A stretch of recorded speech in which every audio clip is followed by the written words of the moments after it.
के मां तव्हांखे 5 लख ख़ैरात में ॾियां थी न, जेकॾहिं खणो आहे त हीअं त उहे बि न मिलंदव।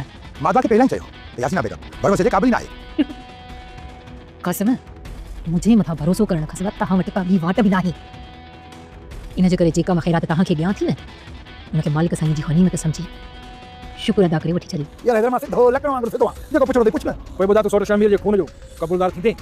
चई छा थो न को मूंखे कहिड़ो लाचार आहे इन खून जो इल्ज़ाम मां पाण मथां खणा।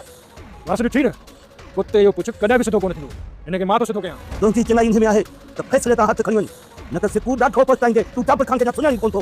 ॾिस मिठाई, हिन वक़्तु जेको मां पछतायां पियो थो, छा उन खां वधीक अञा पछताईंदुसि? मां बि ॾिसां तूं रेस जाबिर ख़ान जे अॻियां जाबिर ख़ान जी क़सम खे कहिड़ी थो फाड़ी ॼाणे।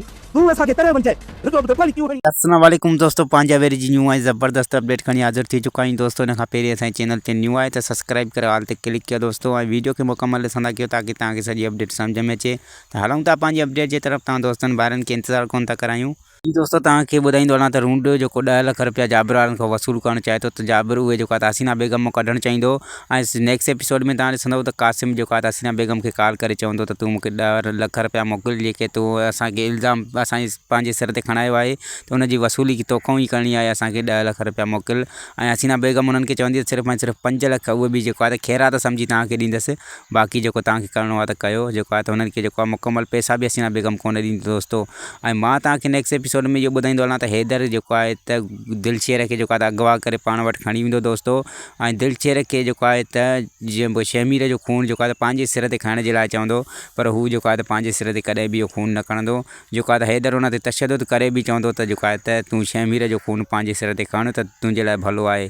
पर हू कॾहिं बि जेको आहे त दिलशेर न चाहींदो त मां पराओ खून जेको आहे त पंहिंजे खून सिर ते खणी ऐं पंहिंजे लाइ मुसीबत पैदा कयां।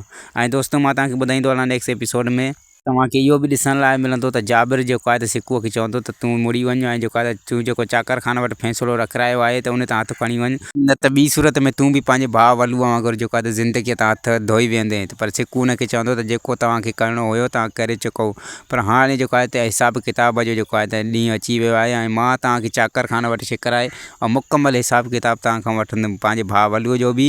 ऐं तव्हां जेको मुंहिंजी भेण जो जेको आहे त घर बर्बाद कयो आहे, त उनजो बि हिसाब किताब सिर्फ़ु ऐं सिर्फ़ु तव्हांखे ॾियणो आहे। हू जेको आहे दोस्तों कॾहिं बि पंहिंजी ज़िद तां कोन रहंदो, ऐं जेको आहे त जाबिर ख़ान खे ज़रूरु शिकराईंदो चाकर ख़ान वटि। पोइ जेको थियो ॾिठो वेंदो दोस्तों।